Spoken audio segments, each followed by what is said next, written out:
Hi, everyone. Welcome to our panel today, Demystifying the Hiring Process for In-House Counsel.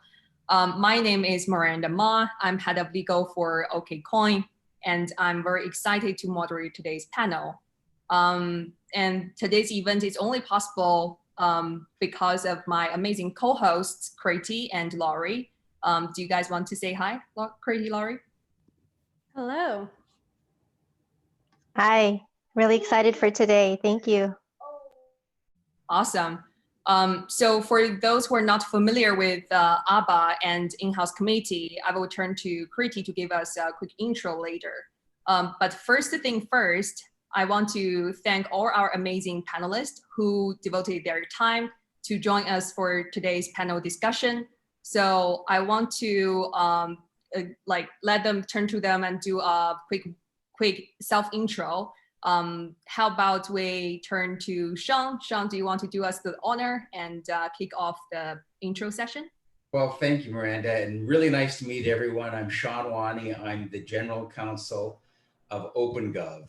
OpenGov is a SaaS-hosted multi-tenant software solution that's built to help make our governments more effective and accountable. I know for many of us, we work in Silicon Valley and we think of all the great things we do for the private sector. I got excited about OpenGov because I really wanted to take what we do in Silicon Valley and apply it to making our governments more accountable. I'm a Silicon Valley veteran. I've been in many different startups that I've started myself, as well as been the GC for, as well as worked for many established companies in their legal departments, from Apple, Oracle, Intuit, WebEx, and I was the general counsel at Zora, which is now a publicly traded company. I think what I'm going to bring to the table is a little bit unique from the rest of the group in that I primarily focus today on working as a GC at startups. And so I wanted to give you all sort of that impression and that experience of what it's like to hire what it's like to look for a job within a smaller Silicon Valley company. Thank you, Sean. Julie, do you want to go next? Sure. So first of all, I want to thank everybody for being here and taking time out of your busy day to attend the panel and this great discussion. My name is Julie Brush, and I am the founder of Salutis Legal Search. We are a legal search concierge boutique firm, and we specialize in placing attorneys on a permanent basis in companies of all sizes, from startups to public companies, in all practice areas and in all industries. We also have a law firm practice as well. I founded Salutis in 2000, 20 years ago, and we are headquartered in Silicon Valley. We have offices in San Francisco, Los Angeles, Silicon Valley, and Seattle. Before I founded Salutis, I practiced law at Brobeck, Flager, and Harrison, and left that world for the world of recruiting. I'm really excited to be here today to provide kind of my lens on what I'm seeing in the market. It is an incredibly dynamic market, and it's been fun to kind of have a front row seat to how things are evolving and changing, not only in the economy, but also in legal hiring. And because things are so fluid, it's really important to stay on top of what's happening, the changes, and how and what you can do to remain competitive in this market. Super. Thanks, Julie. Betty, do you want to go next? Sure, happy to. Hi, everyone. I'm Betty Chan. I'm currently at Facebook. I've been there almost 3 years. I lead the strategy and talent operations team for our product and technical recruiting teams. I'm probably the only one here without a law degree, but I've gotten to know the panelists really well and the community really well. Prior to Facebook, I headed up talent for a small ed tech company called Coursera and built out their legal team there. And then prior to Coursera, was at Netflix when Netflix was still very much known for DVDs before we kicked off streaming. And so you can imagine embarking into the streaming world circa 2010. We really needed to kind of beef up our team. So my perspective to add to this group really is on the in-house recruiting side as both a recruiter and a talent organization, and hopefully sharing some tips and tricks that'll be helpful for you. So looking forward to the discussion. Thank you, Betty. Last but definitely not least, Leslie, you want to do us the honor of closing the intro session?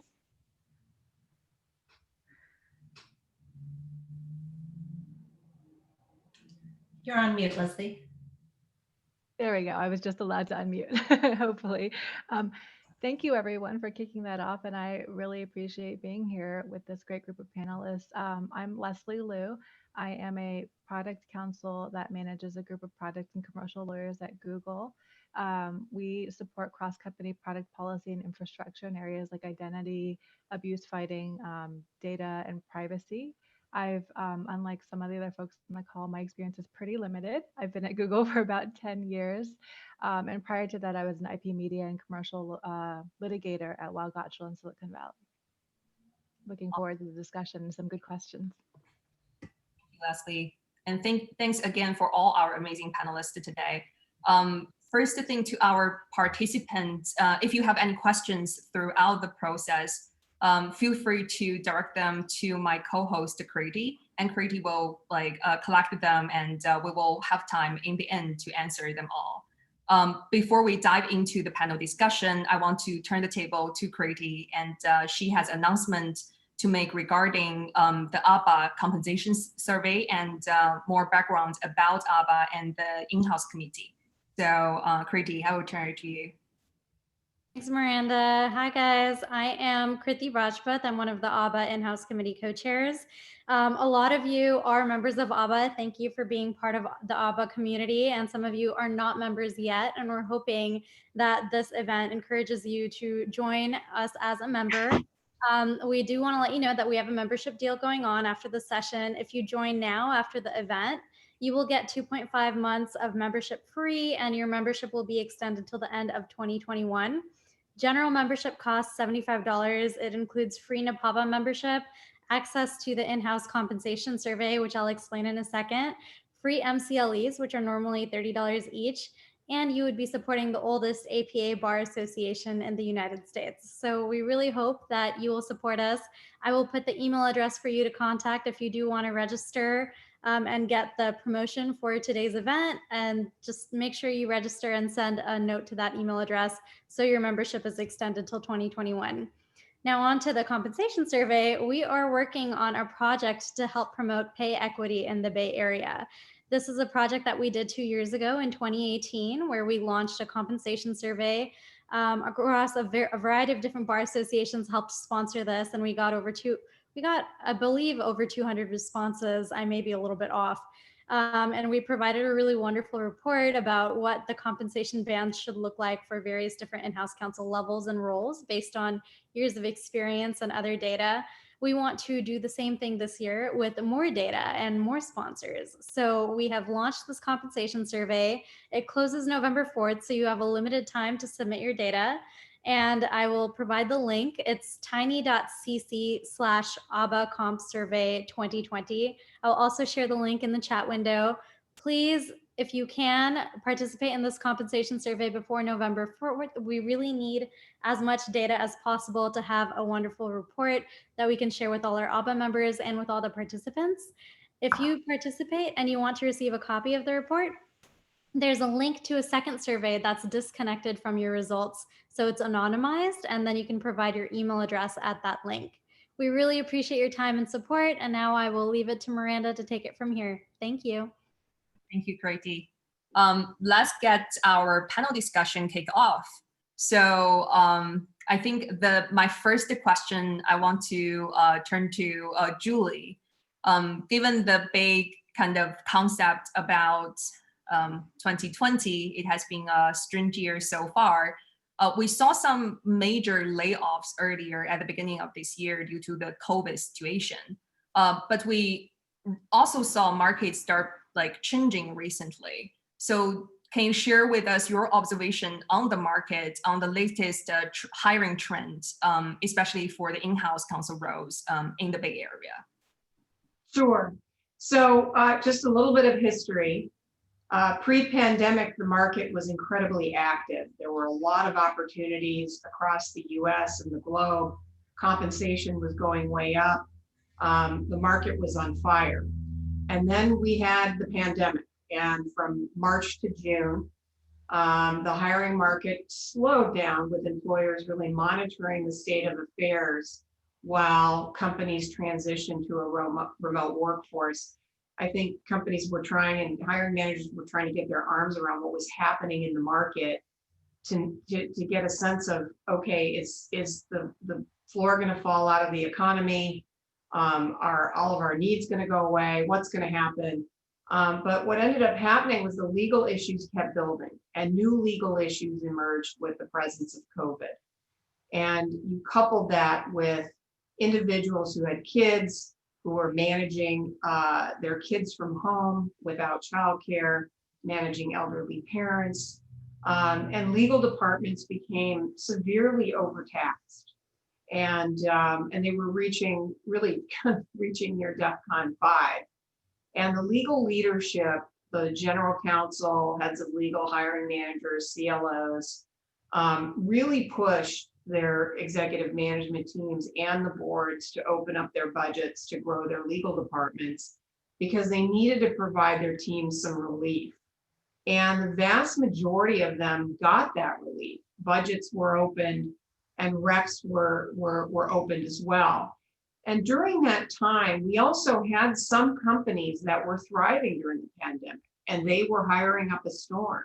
So they were picking off strong talent in other companies that was leaving holes in those legal departments and leaving them undermanned or underwomaned. So I started seeing, after the budget started opening up, I started seeing the hiring wheel start to turn more significantly in June. And since that time, it's really just been getting more and more active. So right now, at this snapshot in time, we have an in-house hiring market that is incredibly active in both the public and the private companies. And the technology industry is really leading the way, as well as some consumer goods companies that have been thriving in the pandemic.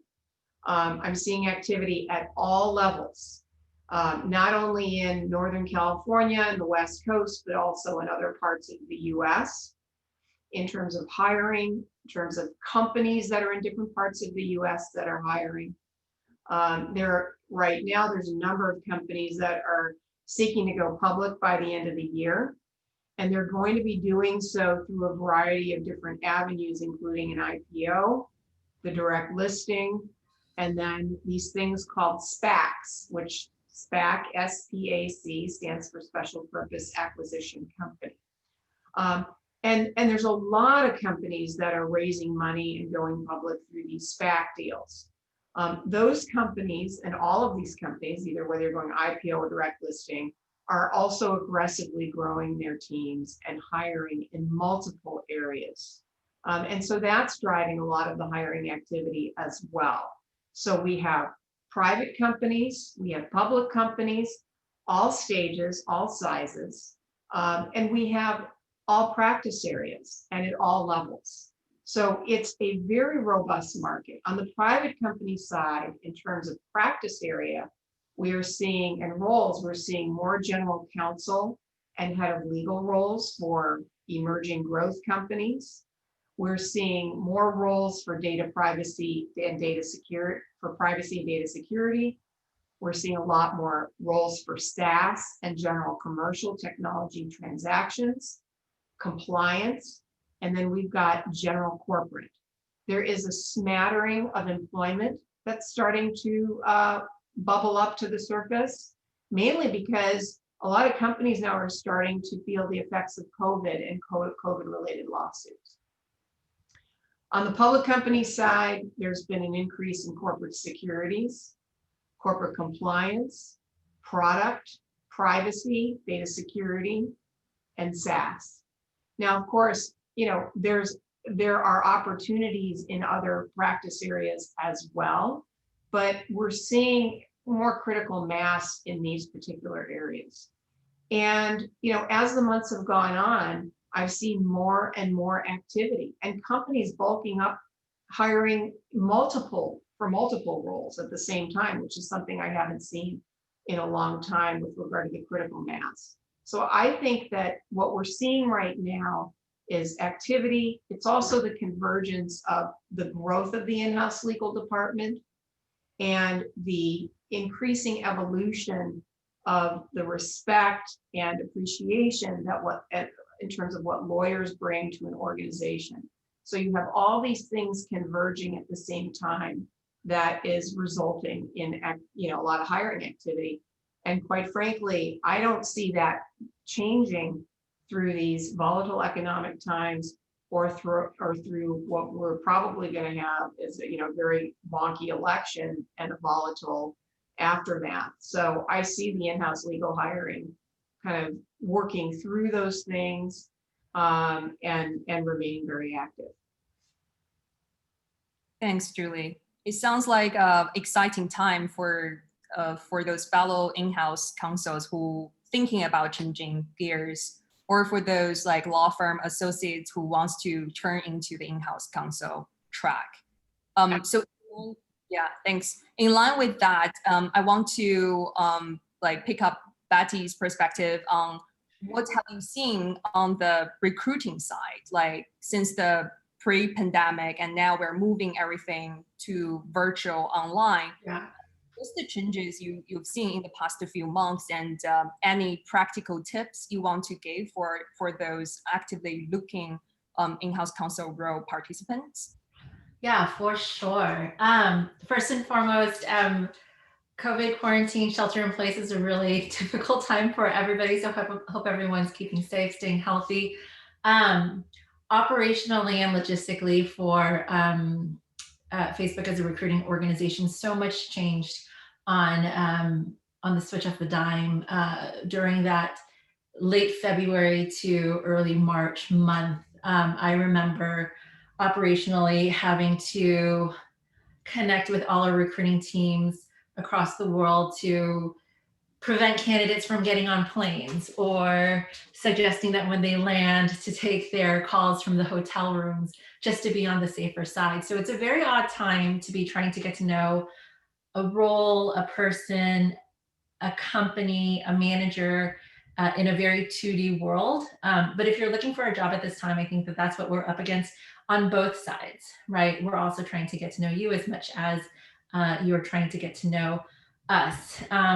So there are, I think, a couple of tips that we usually give to all candidates who are interviewing at Facebook to try to make the most out of it when you start an interview and get off on the best foot possible. So practically speaking, I have just 4 tips for people who are thinking about how to best prepare. It's reviewing the invitation that you get when you are given the on-site that is a virtual conference connection.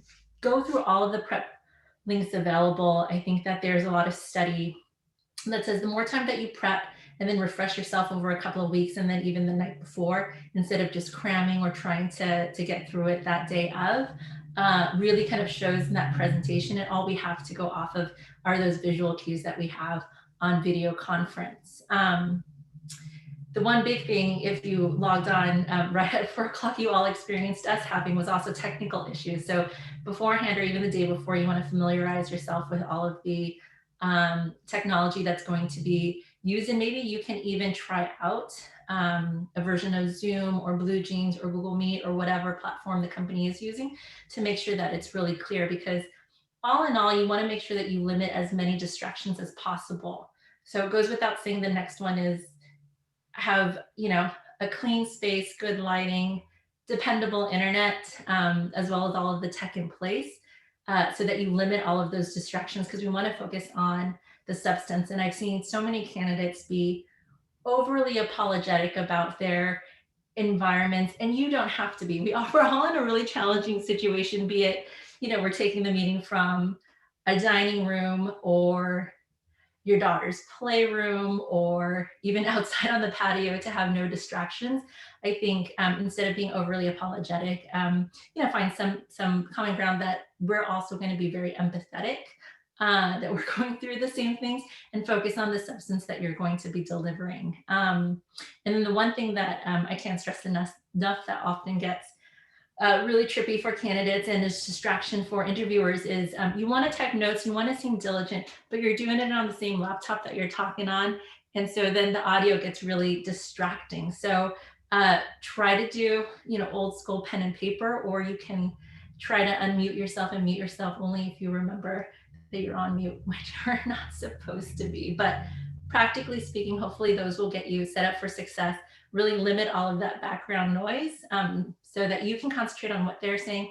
They can concentrate on what you're saying. And we try to give the same type of etiquette basics to the interviewers too. So you should expect that same experience.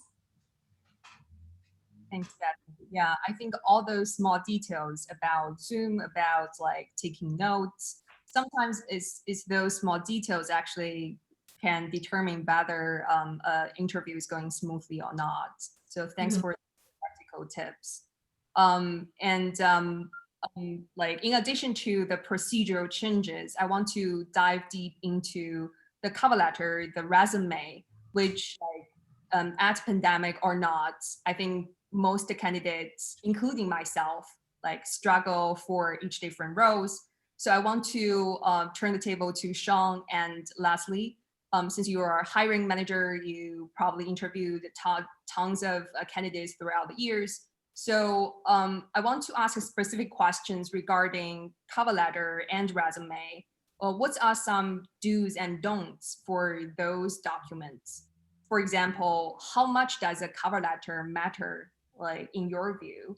And for resumes, does it really important to have a summary session to talk about your skills or like self-intro?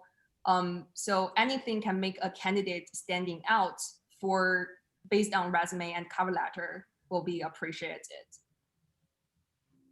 Well, I can go first, Leslie, if you want.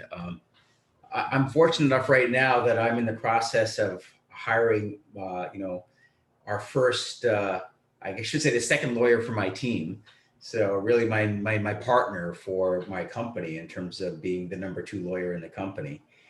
And I thought I would start out with a junior lawyer, and I've just been blown away to have, over 200 resumes in 2 weeks that have come in just through a LinkedIn request. And so you have to, as an applicant, you really have to pay attention to what is in the job description and make sure that as the talent team or the recruiting team, as they're sifting through these resumes and cover letters, that they decide that you're one of the ones that they want to bring to the attention of the hiring manager. We have an in-house recruiting team. They're excellent, and they do a very good job at sort of ferreting it, but they trigger a lot on what are my requirements. And, for me, a lot of what I'm looking for in a junior lawyer is not necessarily the hard skills of experience. It's more the soft skills in terms of, are they a good cultural fit?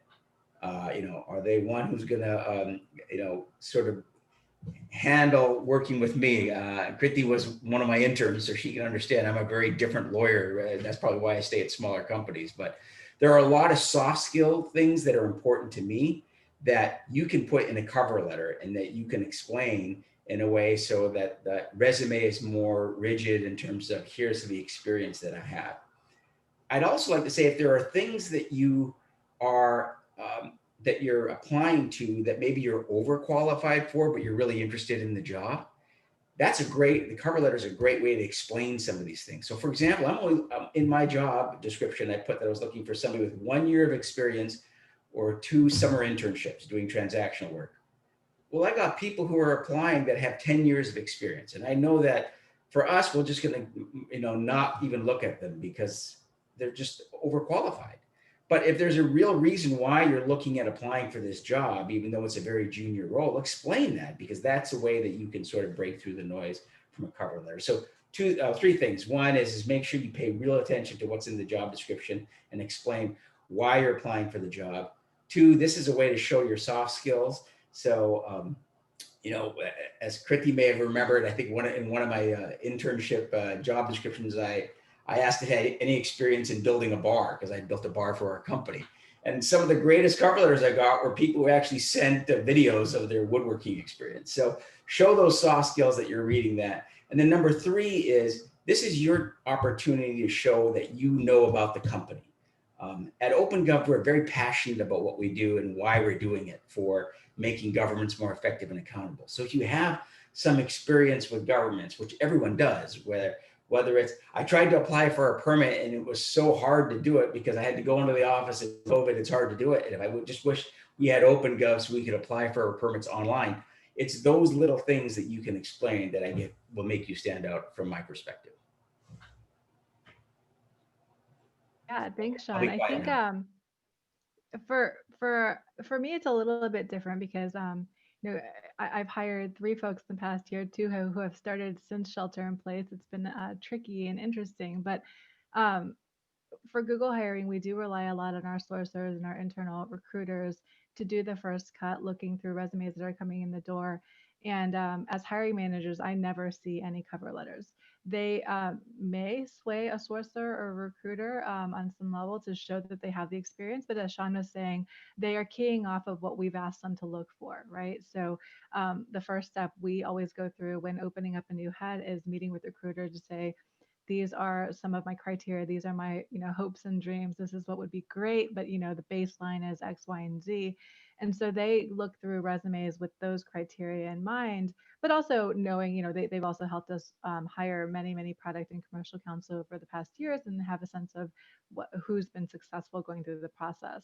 So at the point where the resumes come to me, I guess some pointers I would give is really, I think these days, a resume over 2 pages is just not acceptable. We just do not need to see more than 2 pages of material of your background. I think one, I guess, bias we have is at Google, we do tend to hire lawyers a little bit more junior. So we very often when we open roles, we are looking for fairly junior lawyers to start out and to learn and to be, let's say, 4 to 5 years out, or maybe even 3.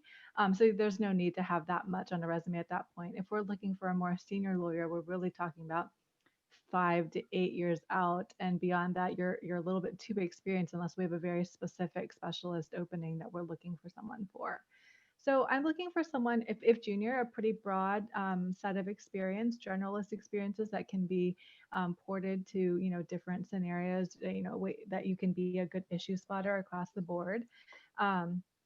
We have our share of people who have really unique interests. So if you have one of those, certainly highlight it. If you've been, you know, a reality TV show contestant, or you've been, you write and you're an author or whatnot, we have those, but I am, you know, deeply uninteresting in that respect. I have nothing like that to put on a resume, but I think really talk up areas you're really interested in, what you're passionate about. Like maybe it was just one case that you worked on, but it was something that you really wanted to focus on and where your practice, you'd really liked your practice to go.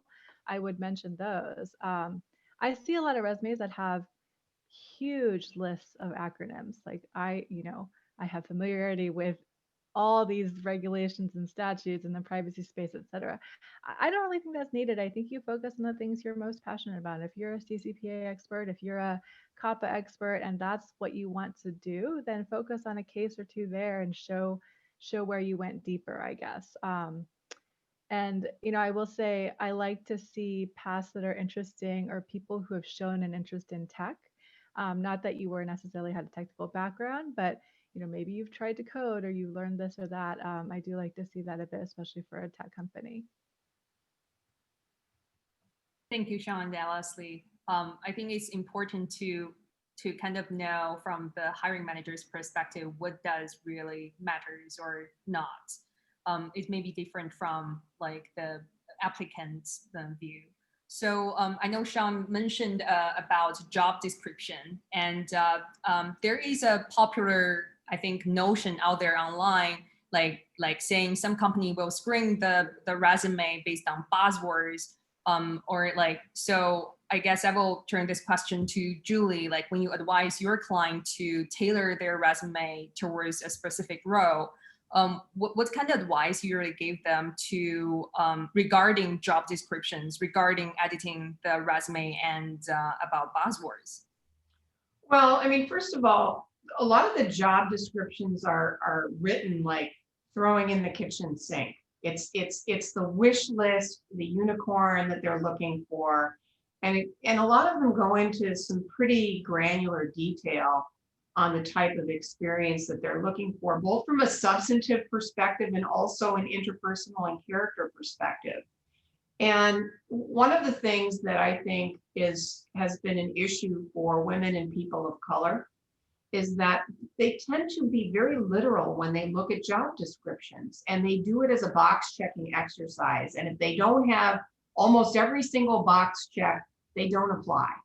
So that's one thing when I talk about job descriptions with candidates and lawyers in the market, is the job description is a guide, okay? And so just because you don't have 1 or 2 or 3 or 4 of the things that are listed on there doesn't mean that you're not qualified for the role. So if the opportunity looks interesting to you, appeals to you, and you have a general background that can be aligned, you should go for it. Now, I am of the thought that I think resumes are incredibly important. It's really kind of one of the first pieces of, for lack of a better word, of marketing, and what an employer or recruiter or networking person sees about you. You are held accountable for what is on that document. You are not held accountable on LinkedIn. So for me, LinkedIn is great, but I take it with a grain of salt, because I don't think, people can leave stuff off, they can tweak things, they can massage it, but resumes are very important. And your resume needs to tell your story. It has to tell your professional story, because you really have one bite at the apple when a hiring manager or a talent person or a recruiter is looking at your resume for purposes of determining whether you could be the right fit. So first and foremost, you need to tell your story, and you should leave any questions that may be presented. You should not leave them unanswered. The use of buzzwords is, I hate looking at it that way, but you should look at the job description and understand what it is they're looking for. What type of person are they looking for? What skill set are they looking for? And try to communicate your background using the language that best articulates your skill set. That doesn't mean you should tailor every single resume to every different job description that you see. Your resume should hopefully be able to speak and be very universal. But there are companies and there are talent folks and recruiters who do search for buzzwords. So, while I hate saying make sure you have lots of buzzwords on there, you should make sure that your skill set is aligned and you're using the proper language, so that if they are using a program, that they're catching your the aligned skills and they're moving you forward. That makes total sense. Yeah. So Betty, the same question to you, since you are on the front line of screening the candidates for in-house counsel roles, what's your thoughts around resume and job description and buzzwords? Yeah, we're the first line of defense, or the gateway before you get to someone like Leslie at a large company like Facebook or Google. Job descriptions, I think, written by a lot of companies are exactly what Julie had mentioned. They can be really, huge catch-alls because they want to find everyone who does everything well. But I would say, when you are thinking about that resume composition, telling your story, like Julie had mentioned, if you are going to look at the job description, one of the things I think is really important are, at the very least, the minimum qualifications, because this is what the company needs at the bare minimum. And I give this advice a lot to a lot of my family and friends too, who always ask about like what resumes should look like. Because if you look at the role and responsibilities and some of the minimum qualifications, you actually get a sense of how the company is angling towards categorizing certain skill sets, understanding the role, and hopefully it helps you to avoid or reduce that laundry list of bullet points that may get to the desk of a hiring manager that just doesn't look cohesive at all. So really, you're trying to be really articulate in a 1 or 2 pager by understanding and sharing more context about you and grouping things in a way that makes sense to the company. So I will say, at least read the minimum qualifications. That's always a good place to start. And then in terms of your background, when you are writing that story about yourself, I think if you're coming from a great law firm, that's fantastic. It proves that you've been through training hell and back. But also, I think that if you are coming from a law firm, highlight that you've gotten into the weeds with your clients and counseled on certain matters. We want to see people who have been advisors versus regulators in those senses. And then I think for the folks who, aren't coming from a really large, well-known law firm, that you're coming from family law or even just a different practice, the best you can do with your storytelling is that if you want to get into tech, try to find as much common ground as possible with the role that you want to apply for. Don't make it hard on the recruiters and sourcers to try to find those connections. Try to be the one that translates all of those transferable skills for them on paper. Or if it's not exactly transferable, I think you might have to put a little bit of ego aside and think about more junior roles where you are going to get a lot of coaching and upskilling in that position, or even at Facebook. I think our legal department's over 1,000 people, but not even nearly half our attorneys. We have a lot of paralegals, program managers, privacy folks that are really doing a lot of the similar work on really big cases that can leverage their expertise, but they're helping in different ways. So I think hopefully using a couple of those tips and tricks will make you stand out a little bit more. Let's say, like, after our audience took all the tips and advices from this panel, they went back, revised their resume. Now everything is ready for submission. So probably let's talk about the application process. Now I have a perfect resume ready to go. How about the timing? Like, does timing really matters in the whole application process? Especially in the pandemic period, like we saw some roles are filled out like fairly quickly. So I guess a question popular actually among a lot of my in-house fellow like applicants, people are wondering like how to balance the need of applying swiftly and getting everything ready, do more research, getting to know the interviewer, and also like what happens if the application went into a black hole, like no response from the company, no follow-up from the recruiter. What's your advice, like if the application ever gets stuck at that stage? I think this question probably most relevant to Julie and Dati, but like Sean and Leslie, if you have like inputs, feel free to chime in too. So on the timing piece, companies are moving fairly quickly, and they have the opportunity to do so because they're not having to schedule meetings in person. So Zoom has expedited the interviewing process. What I see companies or hiring managers tend to do is, they tend to get a lot of resumes up front. And certainly the process is a little bit different if you're working directly with the company as opposed to working through a recruiter like me. But if you're applying directly to the company, there's a lot of resumes that the talent folks are seeing. And so they will choose the candidates that they think might have the closest alignment to what they're looking for. And in the beginning, they're going to have a little bit more flexibility as well. So they may go a little bit outside what the bullseye is, so they can look at a little bit broader spectrum of candidates, okay? But they're not going to do that throughout the entire process. So that kind of calls to, speed in getting your resume in ahead of time, because if you wait, and they're in the middle of the search, and you're a little bit on the fringe, you're not a bullseye candidate, they're going to probably pass on you.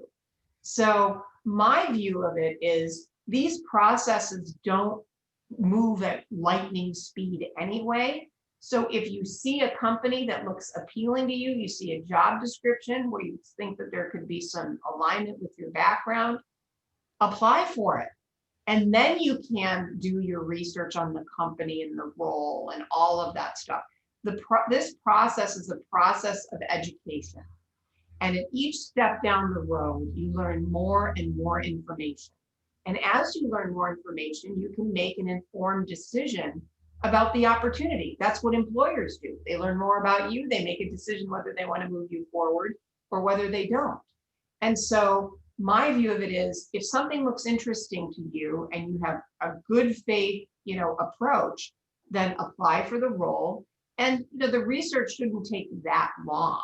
So you should be able to do enough of it to be able to get a general sense of the organization, the culture, the people in it, to at least have that first meeting if they are interested. Mm-hmm. So that's on the timing piece. The black hole question is very common, and it happens a lot when people are applying directly to companies. And the reason why it happens for a few reasons. Number one is the talent people in these organizations are stretched very, very thin. And typically what they've done is they've provided a message if somebody applies that if their background looks like they could be right, then they'll get a response. And people kind of feel like if they don't get a response, it's everything's fallen into a black hole. That's been very common, by the way, for several years. So what I tell people is this, manage your expectations. The likelihood that your resume is going to fall into a black hole if you apply directly is very high. If you know somebody in the organization or have a good relationship, contact them and see if they would be willing to make the referral to the hiring manager, or at least walk your resume over to the head of talent or the person running the search so you can get a little bit of special consideration. If you do not have any of those relationships, you can follow up with somebody in the talent group, or a lot of times LinkedIn will have the person or the name of the person who's running the search or looking at resumes. You can follow up once, maybe twice. If you hear nothing back, then let it go and move on. Those are all great points. I'd like to add a couple of things. I think timing is important. I think that the longer you wait, the more less likely you're going to be able to get in. And I can speak from experience. It's a very competitive situation. And I'll tell you personally, I was blown away that within an hour of when the job was posted, in fact, 2 of the candidates out of the 200 resumes that we received were people who responded within an hour. And it was just because our recruiting manager said, we're getting a tremendous response. And look, and I read the resume and I read the cover letter, and I go, not only did they fit the job, they actually took the time immediately when they saw this, researched the company, wrote a cogent cover letter, and sent it in. So I was pretty blown away by some of them just because they acted quickly. I'm still getting about 10 resumes a week, and they're great candidates. But I'm at the point now where I've got 5 really good candidates that I'm looking at, and I'm just probably going to start with those 5. So for me, timing is very important. But I wanted to make one more note, which is sometimes when a job is posted, they already have a slate of candidates. That job is posted out of a protocol that's an internal policy or protocol within an organization. And so that doesn't happen all the time, but I have seen that happen for sure. It may not be, way off in time, but I have seen that as well. So that is also another reason why, resumes may fall into what they call a black hole. Yeah, I'd say for smaller companies, that's probably not the case, but maybe for larger companies, that may be the case. Yeah. For some, but not all roles. I think, we're always looking for people who understand the current issues today, like privacy compliance, product or for Facebook, AR, VR, things like that. Those are kind of the hot button. I think, times will change, product directions will change, your expertise will come into play. And so don't despair if you feel like your resume gets passed up on for one role or another. The great thing is if you do apply, it's captured in the system for companies like Facebook or Google, and we're constantly researching that database, knowing that you're interested in our company, so that when the time comes where there is a really strong match for whatever programs we do use, or a lot of our sources actually do have that expert eye and look for those keywords that are really specific and niche to that particular role, we'll reach out of the blue. But also suffice to say, it also makes a lot of sense for you to update your LinkedIn profiles as well, just to be as clear as if you were building out your resume, because oftentimes we're doing a lot of proactive reach outs versus looking within our database. But I would say, that black hole feeling sucks. I hope no one ever really kind of feels that way, but it is tough to get back to everyone and give everyone a chance to look at when it's so competitive for very few roles at a company. But if you're interested and you have a really great resume already set up, definitely more than not apply, so that they have your interest already logged, so that they can reach out either now or hopefully in the future when things spring up again, even maybe before they open up a rec and are looking more opportunistically. I would also say that if there is a black, just one more quick thing. I'd also say that if you're qualified and you research the company and you feel like you'd be a great fit, I absolutely think you should continue to reach out. I think the people who are persistent will eventually get an answer or a response, and that's really what you're looking for. Yeah, but I was going to say, I know for Google, at least with the product and commercial roles that I'm most familiar with, we kind of have permanent generic job listings that are always on the job site, because we are almost always filling a role or another in those spaces. And so certainly I think that makes it, of course, hard. And this is maybe why we don't look at cover letters as much, because you can't actually personalize them to the exact role that's being opened, because you don't know if it's for Android or Geo or something else. But headcount for us opens and gets pulled or filled super quickly. So I wouldn't wait for the exact right role to open up to send your resume in, because like Betty said, we have really great recruiters and sources who are looking for resumes that they will save and say, this isn't a match for something I have right now, but it might be a match later, and they look really good. So we certainly like stockpile those or hold on to those. And I remember some of them. There are ones that I, look at and think, oh, this isn't exactly right for my role now. But next time a hiring manager is like, hey, did you see any? I will pull them up and send them around. And I wanted to also add that there is no mark against you if you've applied and not heard anything. That's not a thing.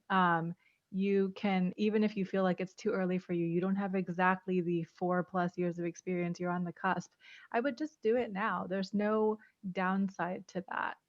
On the black box piece, I think that is where using your networks is really to get a referral in really is helpful. Sometimes that's what I tell folks who, and at least at Google, it doesn't matter who refers you. If you're looking for a legal role, it doesn't really matter if it's a lawyer that refers you or an engineer, or your cousin who's somewhere else, right? As long as you're in the system through someone who's at Google, the recruiters are really, can do more in terms of reaching out to the person who referred you on what's happening. So they will often keep them more up to date, because they want to make sure that other Google employees are incentivized to continue to refer. So they'll keep people who refer up to date on the status of resumes. And so often that lets you track that a lot better than when it is really just an online submission with no one to follow up with. All these are amazing feedback and tips. And I do want to kind of leave enough time before we jump to the Q&A session to talk about a very important phase of the whole interview session is the offer negotiation, especially given the current pandemic situation. For those lucky stars who got the offer, should I even negotiate the offer? How hard should I negotiate the offer do not want to risk like blowing the deal or things like that. So I'd like to open the question to the whole panel. And I think that section is less discussed in all the other kind of interview panels I have been listening to. So I'd like to learn more from your perspective on the offer negotiation stage and what kind of advice you have for our audience today. Julie, do you want to go first? Sure. The answer is yes. Negotiate your offer. It doesn't matter whether you're in a pandemic or you're in a thriving market. You should negotiate your offer if that's what you want to do. And the key thing about negotiating offers is that one can ask for anything one wants. It's how you ask. And so I think what people tend to do is they tend to not put as much time and effort into the negotiation piece and the preparation as they have for their entire process of interviewing. And if you do want to negotiate, my advice is you need to prepare very, very well, because people, when they enter into a negotiation, they're nervous, they have fear, they're worried that an offer will get pulled. They can be unclear about what they really want. So a lot of times they leave it into the hands of the employer to determine what a new number might be. So my recommendation is to prepare, sit down, look at the offer. Is it a fair offer? Remember what you discussed earlier on in the process. Did this fit within the expectations that you discussed with the employer? And then really think about what it is that you want. Do you want a higher base? Do you want to negotiate the bonus? Do you want to negotiate the title? Do you want a signing bonus? What specifically do you want? And how are you going to prepare to ask for that? And there are specific ways, and there is kind of an approach that that works very, very well. It starts with, expressing your level of appreciation and gratefulness for the opportunity, for the offer. It's reiterating your excitement about the role, and also about how you'll be a great fit. And that as you were assessing the value you'd be bringing to the organization, you were looking at the comp structure, and you wanted to see if they had some flexibility, and here's what you wanted to propose. And I mean, that's it in a nutshell. But there is an approach that you can use to really maximize, the chances that you're going to get what you want, what you've asked for, or at least something else. And it requires high EQ.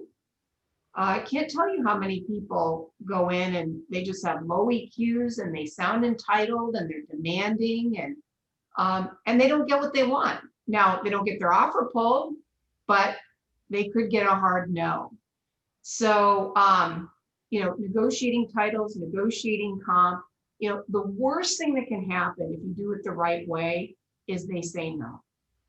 That's it. But if you don't ask, you're not going to, you'll have zero chance. And again, women and people of color are not great at this. They get very fearful. And, women in particular tend to look at, oh, well, I think this is fair for the skills that I have, and that it's good enough. Whereas I think that, women and people of color are actually getting much better. But if you take the fear out of it and you're well prepared, then you'll be much more confident going into that conversation. Yeah. You also have an ally in the closing process. So don't villainize a recruiter just because they're working at the company that you want to get into. They want to close that role as much as you want to get a really great offer for that position and take that job. So Know that, you know, it's always worthwhile to be upfront with your recruiter and even talk through with them as a sounding board all of the things that Julie had mentioned, so you're not in a silo thinking about it yourself. Don't be cagey, don't be rude, but definitely your prerogative to really negotiate the terms that you want. I will say though that no, for in-house roles, you're not going to get a big sexy title. You might get legal counsel level 4. You can call yourself whatever you want on LinkedIn, but those are the things that I think sometimes you do have to put a little bit of your ego aside, and understand that the company is pretty structured in that way, and we can't get really creative, and we can't have heads of, you know, legal counsel for every single product there. Understand that I think big companies also focus on internal parity a lot. So if we can't get you what it is that you desire, even though it's you know, what you had been maybe making in cash and bonus at your law firm before, know that we'll try to make up the difference in an entire package. But it might not equate to it because we do have to think about the internal parity there. So just a couple of tidbits there. Yeah, those are all really good things. I'd say your point about your talent team or the person the recruiter you're working with is important. They really are your ally. They want to close the deal. They spent a lot of time. They brought a lot of good people to you, and you've made the choice. Now they want to make sure that happens. So they are your ally to make it happen.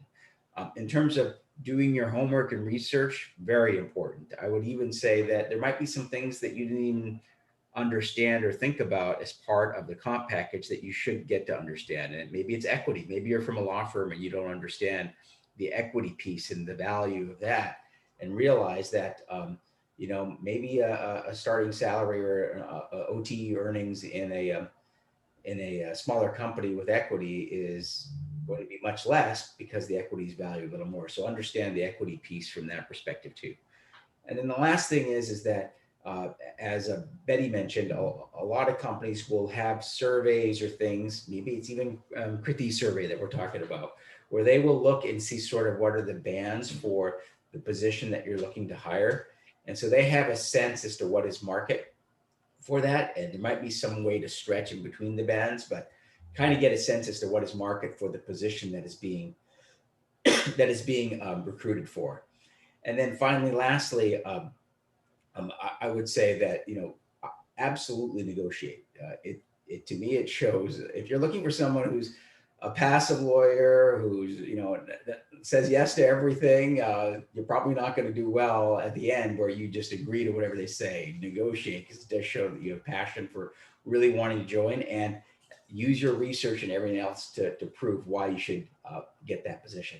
And one final note I will add is, with this pandemic, things have changed a little bit on the compensation side. I mean, originally, if I was hiring 8 months ago, it would have been in our Redwood City office, and I realized I'd be paying much more because I'd be hiring an attorney from the Silicon Valley. Now I'm looking at an attorney potentially from Milwaukee or Dallas or the East Coast. And the pay rates, when you look at the surveys and the compensation for that, are much less. So think about that. If you're a Bay Area person that's looking for a job, you may be competing with somebody who may actually have the same qualifications and is in a lower price market. I think the only other thing I would add is I don't think people should be afraid to be transparent with your recruiter on what you're looking for. If you're, you know, willing to share what you're earning now so that they can have a touch point on that, because they really, as Betty and Sean are saying, are working for you. They're trying to get you in the door. And I really, frankly, as a hiring manager, don't hear about whether or not you negotiate or what you got unless something's gone a little bit wrong. Unless you've displayed some lack of EQ or something like that. It's not something that the hiring manager actually gets very involved in at somewhere like Google. And so I do hope people are negotiating, but it doesn't sway me one way or another, because I really actually don't have that transparency into whether you are or not, unless something is different, like very different about the process. And on title, I will say for us, I think probably like at Facebook, there isn't a lot of wiggle room there. But it's something you should understand and know, like what is the potential for promotion and where does that go to? that is one of those things that's really good to discuss at this stage. I do find it a little bit of a red flag in the interviewing stage when people care very much about title, but it's definitely time to have a conversation about that so you have the right expectations when you've got an offer. Yeah, speaking of title, I saw there is a follow-up question asked in the chat regarding the title for the my guess is based on the company, right? Whether it's I think that was a joke aimed at Sean asking what they could get. I hope so. Yeah.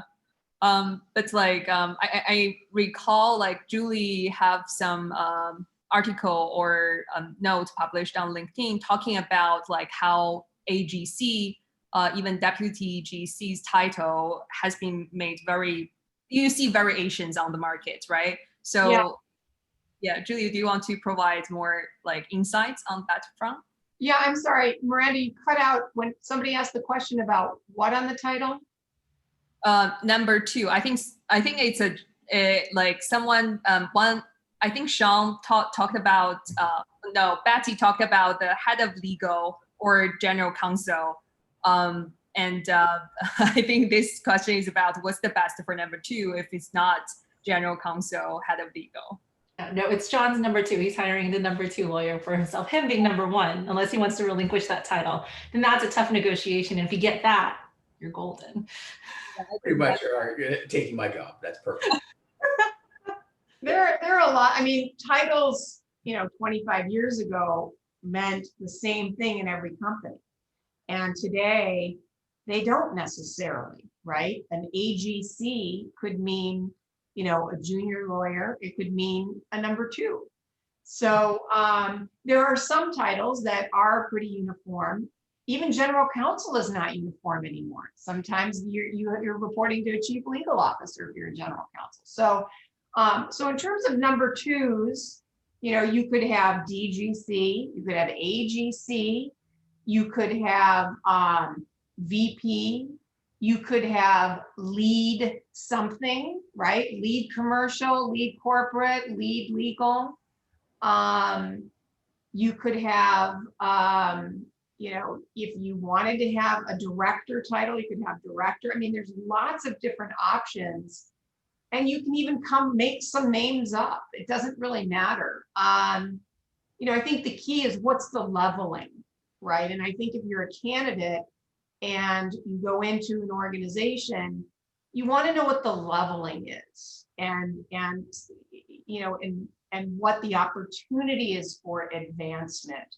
Like Leslie, I get a little bit I just get a little bit skeptical when I'm talking to somebody who's so focused on title that they're kind of overly focused on that as opposed to the virtue of the opportunity, the role, the people, and what that means for their own development.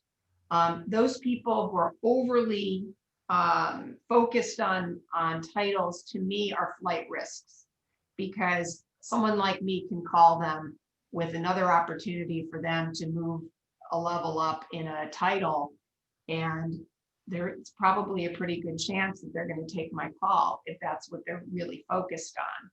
So, lawyers do care about titles, though. They really do. And, for you employers out there, it is a lever you can pull that can cost you nothing if you can get creative. You can keep somebody at the same level and call them, lead this, lead that. You can call them senior counsel or whatever it is you want to, and keep them at the same level, and they'll like that. So it's, there's only a finite number of levers that an employer has to pull to attract a candidate with regard to comp and title, and title, and how you get creative around that is one of them. It doesn't always have to mean that you have to up-level that person to a new comp. One thing I'll add to Julie's comments is I think it's also there are a lot of title differences between companies. Google's doesn't have very many. It doesn't it's not necessarily related to comp, right? Like an AGC here is not paid like an AGC elsewhere. It's just a title. Yeah. And there are market outlier companies in compensation. Google and Facebook are two of them. And there tends to be historically title deflation. And so understanding that about the market and about those types of companies is really important as you go into interviewing with them, so that you have the appropriate expectations. A corporate counsel or senior corporate counsel at a market outlier company with title deflation is going to mean something very, very different than a startup. So, again, this is educating yourself, but Leslie's right, doesn't always correspond. Awesome.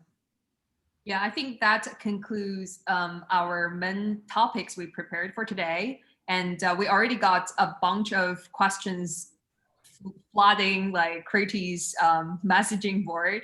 So how about we devote the remaining 20 minutes to going through those questions? We may not be able to go through them all, so don't be disappointed if we didn't get to your question. You can always reach out to our panelists and get connected with them and get more guidance or seek more advice from them directly. So the first question I got so far, which actually asked multiple times, is during the panel discussion, we mentioned about soft skills will add more color and more credit to a candidate's profile. So the question is, what are some soft skills a candidate can develop to make them more competitive on the market? I can start. For Facebook, I think that there are 3 main attributes actually that we structure the interviews by. We look for flexibility, your ability to deal with ambiguity, because a lot of the stuff that we're doing is trailblazing, and then making sure that you're a team player, that there are no egos, and that you're willing to roll up your sleeves. So those would be the 3 main attributes we look for. If you look at my job post, it's full of soft skills: enthusiastic, hardworking, empathetic, humorous, team attitude, desire to take on greater responsibility as skills are developed. A lot of what I'm looking for are the right soft skills. I think the question might have been also asking, because I think we talked about showing those in a cover letter, and that's a little bit hard to show, right? It is shown when the recruiter is screening you, when you have your first phone interview, when you're coming into interview. I think that's really where you're displaying your soft skills. And I think for me, it's very much showing examples of how you've been able to collaborate well across functions. We talk about a subversive spark. People who are, can laugh at themselves a little bit, can, hold their own with clients, but also can advocate for their clients at the same time. I think also each person should identify the character traits or strengths that they have that they would like to highlight in a conversation with a hiring manager or a recruiter. And to be able to have, and it doesn't have to be 10 things, it could be 3 or 2, 3, 4, and then be able to have examples of to demonstrate those character traits. For example, one of the biggest things that I never see this in job descriptions is reliability. Everybody wants to work with somebody who's reliable, right? You do what you say you're going to do. You can be counted on. And so if that's your thing, then have an example of how that was demonstrated. And it doesn't have to be a long diatribe, but it should be, this is something I'm really proud of. I'm a very reliable colleague and person. And here's a great example of how that made a difference in the organization and how it made a difference to the team, right? So there are naturally some people, for example, who they don't emote a lot. They're not super enthusiastic. Maybe they're a little bit more subdued. They're quieter. Maybe they're more introverted. So they're not going to come off as necessarily being super enthusiastic by how they're behaving, but they can by their words, right? So think about those things as candidates and think about how you want to communicate these soft skills, because, you know, hiring managers aren't necessarily going to be able to see all of those things in the interviewing process. They can see some of the visual ones and the ones that are right out in front, but, you know, they're also going to take their cues from you and how you're describing yourself. And this all goes to being proactive in an interview process. And that's very, very important. Yeah, grounding them in examples is super important. I think when I think about how the Facebook interview for any legal role is structured, 1/4 is about your legal background and then the relevant role. 3/4 of it are hypotheticals. How would you approach this situation? If a client came to you with an idea, how are you going to think through the red flags? How would you direct their new path? How do you build that relationship? How do you push back on that relationship? How do you rally support and get buy-in? And all of those things should be grounded in an example, but also highlight, you know, that flexibility, ambiguity, the XFN, the cross-functional teamwork. The next question coming on is a very specific one. People are asking, when are sign-on bonus typically given, if it's part of the package? What's the question? What's the sign-on bonus number? I guess that could be answered. But the specific question is, when are sign-on bonuses typically given? Kriti, correct me if I get the question wrong. That's perfect. They would be part of the comp package, I think, presented in the offer if there was going to be a signing bonus. I think maybe that's the question. Or are they asking when are they actually paid out? I think what they're asking for is, when would you qualify for a sign-on bonus? Some companies offer it, some companies don't. So what roles will really qualify for it, and how do you approach asking for it? So some companies will, in their initial offer to you, will include a signing bonus. And the size of that signing bonus really varies. It varies by company to company. It varies with seniority. It varies with leveling. What some companies do is they will hold back the signing bonus and they will use it as a sweetener if you are negotiating your offer. Maybe there's nothing more they can do on the base comp, right? Or anything else, but they have the signing bonus and they want to be able to give the candidate something so that everybody goes in feeling great, right? So on the counter, there is also, that's another time that the signing bonus can come in. There are some companies that will not do a signing bonus, although the trend for the last 12 to 18 months has been, you know, really ramping up on the signing bonuses to bridge any gaps, and it's been used very effectively. But there are some companies that do not provide or offer a signing bonus, and they will tell you. And they'll tell you when you're trying to negotiate your offer, because I'm assuming that you will ask for a signing bonus, or maybe you're asking for a higher base and more stock and they say no. And then at your second crank of the wheel, you'll ask about, well, perhaps you have some flexibility for a signing bonus.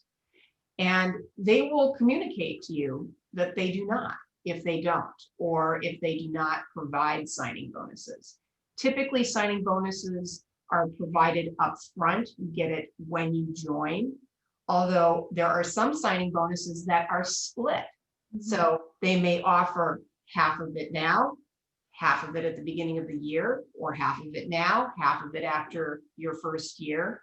So companies are starting to get a little bit more creative with the use of signing bonuses, but it's much more common in today's hiring market than ever before. So Julie, my takeaway is it doesn't hurt to ask. They may if the company doesn't offer it, they may just say no. And if they are holding it back to wait until you ask that question, bingo, you asked the right question, right? Yeah. Just because they don't offer it up front doesn't mean that they don't have the flexibility to offer one at some point in the negotiation. In fact, some companies intentionally hold it back. That makes total sense. Yeah. I think that the next question I have in the inbox is, if a rejection comes within 24 hours, what does that mean? Does it mean it was a bot that rejected me? I have the same question, actually. No, I think there's a lot of reasons why you might get a quick turnaround on a rejection. It could just be the timing of, when they decided to close the role, have a candidate in place. It could be that there, was a clear mismatch on minimum qualifications to what they were able to see in your resume. Sometimes I would think that you would only get an automated rejection if, I think even so for Facebook, if there were 100 candidates we haven't reviewed yet, but we secured a really great candidate and they accepted the offer, and we have to take the posting down instead of just kind of leaving it in a holding pattern, we would want to send you a note. But that doesn't mean that if you wouldn't be able to try again, that your resume's not in the system. So Okay. I wouldn't immediately go to, it's a bot, I'm terrible. No, there's a lot of factors that go into play on why we might need to close down that requisition. Cool. Thanks, Betty. I think the next question is a very legit one. I struggled with it before I find my first in-house role. The question reads, a lot of jobs ask for prior in-house experience. How do you make the transition from private practice? Are you at a disadvantage if you have not worked in-house before? It depends on the role and it depends on the seniority. So a lot of companies, that used to be that companies would require in-house experience, and if you didn't have it, you were out. That has changed because of the level of competitiveness and the shrinking of the candidate pool. And so the more likely companies and roles that will take law firm lawyers are the very junior roles. So you look at corporate counsel or associate corporate counsel. The odds that that if they're looking for somebody with 2 to 5 years of experience is fairly low. They're going to find somebody that's already in-house. And if they are already in-house, they will not have been in-house that long. So a lot of the more junior roles, even if they say in-house experience required, they will look at very high quality law firm candidates. The other scenario is in areas like corporate securities. So corporate securities is a practice area where a law firm lawyer can get some amazing experience with a lot of different types of clients, and in-house, hiring managers like that experience. Also, there tends to be fewer in-house corporate securities lawyers than there are, for example, commercial lawyers or product lawyers. And so there's a larger, candidate pool, and the corporate securities lawyers do tend to, because of the type of practice it is, they do tend to acclimate fairly well to an in-house environment. So there are specific areas and leveling where you're not at a disadvantage, but there are also other practice areas and there are levels where you are. If a company is looking for an AGC, an 8 to 10 year product lawyer, they're going to look at somebody from an in-house environment. You're probably at a disadvantage.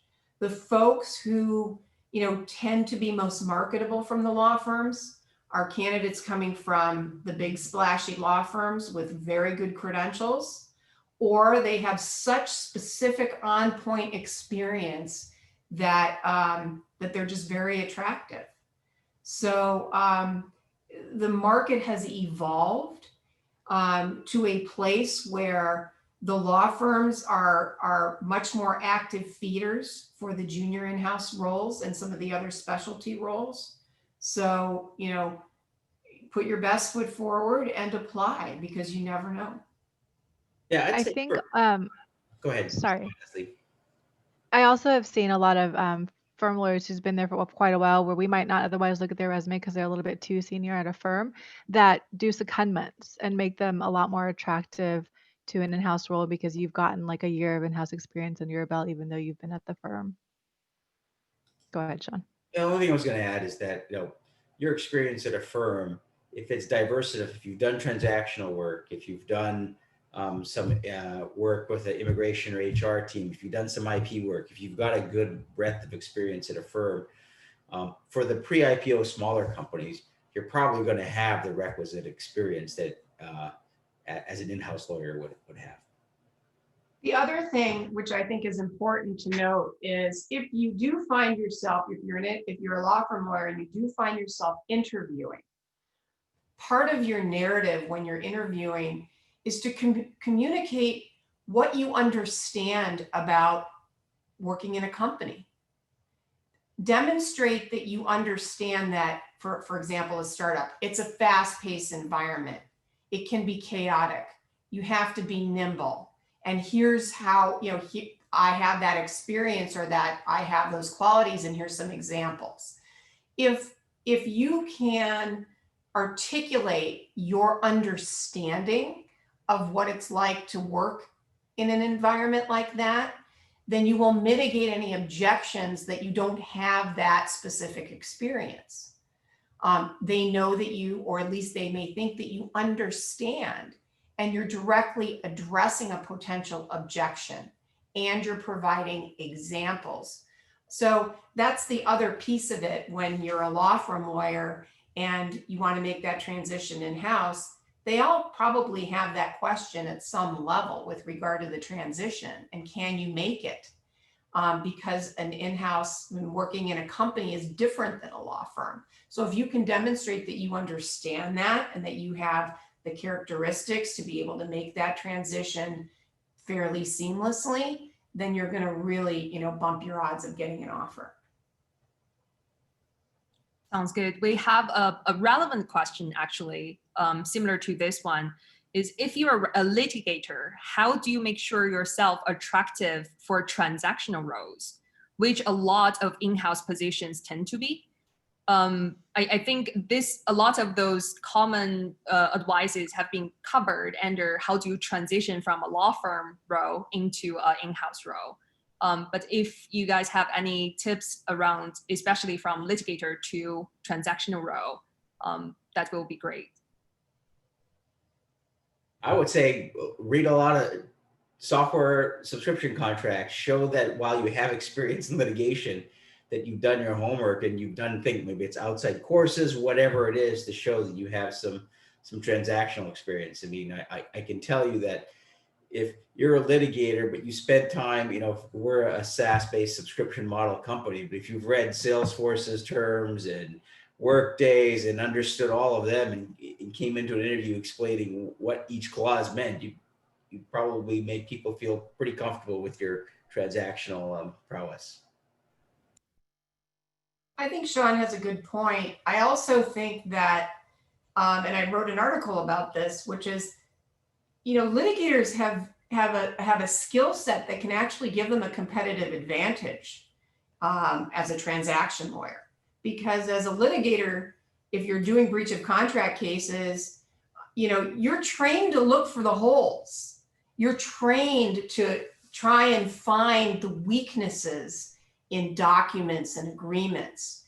And if you can make a list of the skill set that you have that can give you that competitive advantage, that demonstrates how you bring a unique lens to, you know, a transaction practice, I think that's pretty powerful. There are also some common skill sets in what it takes to be a good transaction lawyer and what it takes to be a good litigator. Find those commonalities and connect all those dots for the interviewer. I think that's also super important. There are going to be some companies that just won't take litigators. It doesn't matter. But depending on the role, particularly if it's a junior role and they're willing to do a retool, I think you can really give yourself a materially strong fighting chance if you can prepare the way Sean had mentioned, and also identify the skills that you currently have, and be able to communicate why that gives you competitive advantage over the others who don't have it. And not just litigators, right? If you're like an M&A lawyer or a securities lawyer or something, it's the same thing. I think it's harder to show, maybe it's a different negotiation mentality, but that's certainly a skill set you can be using to your advantage. And certainly a lot of, I think at the junior level, we're willing to retrain. We're not expecting people come in with that, knowing the style of how Google and, does its commercial deals anyway. So I think there are opportunities there. But I will say too, if you're a litigator and that doesn't interest you, don't force yourself into it because those are the jobs that are available. It's true that there are a lot of commercial counsel roles or tech trans roles that tend to be more in-house than something that seems natural for a litigator. But, there are product counsel roles. There are other types of roles that will open, not just transactional roles, if that's not where you're going to be, that's not your interest. But if you really are into it, try and get that experience in your firm somehow, right? Yeah. Thanks for the great inputs, guys. I know we ran a little bit behind the time, but I do want to conclude the Q&A session with one last Q&A we got in the chat, which is very relevant to pandemic. I think the question is regarding, are companies becoming more flexible about long-term remote work, either in the same geographic area or different areas, given the changes to work in environments during the COVID situation?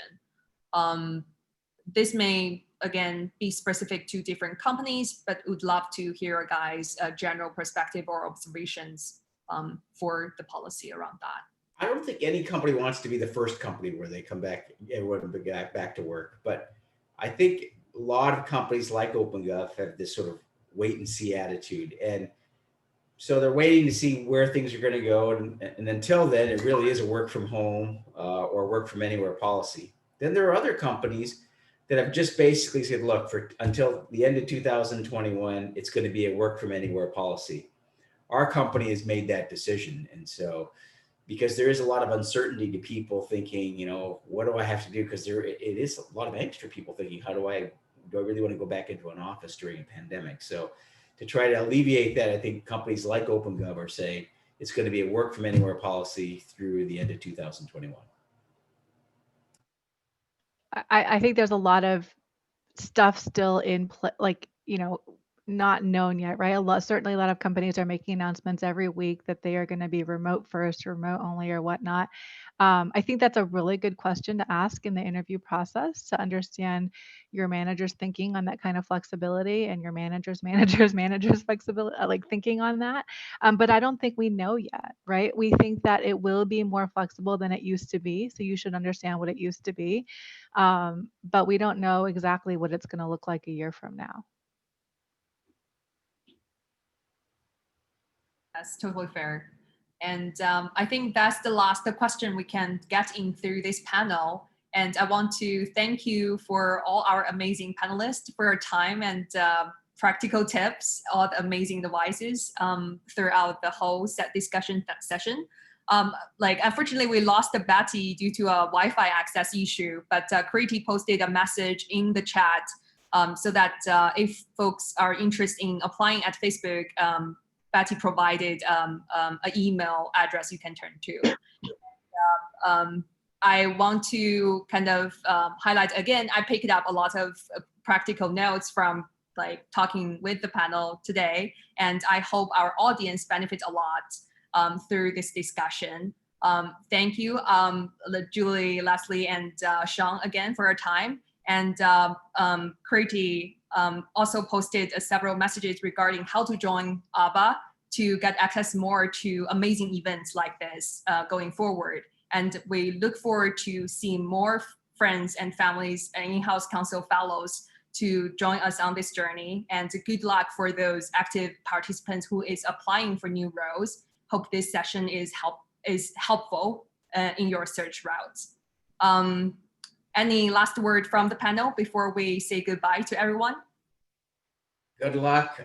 I've enjoyed this mostly because I've enjoyed meeting the other panelists. So I look forward to keeping our relationships, and hopefully we'll see each other live soon. Yeah, thank you, everyone. Thank you, Miranda and Kriti. Thanks to everybody. This was a great panel, and I'm always available if anybody has any questions. I'm happy to help in any way. Alrighty. Hope everyone have a great evening. Bye-bye, guys. Bye.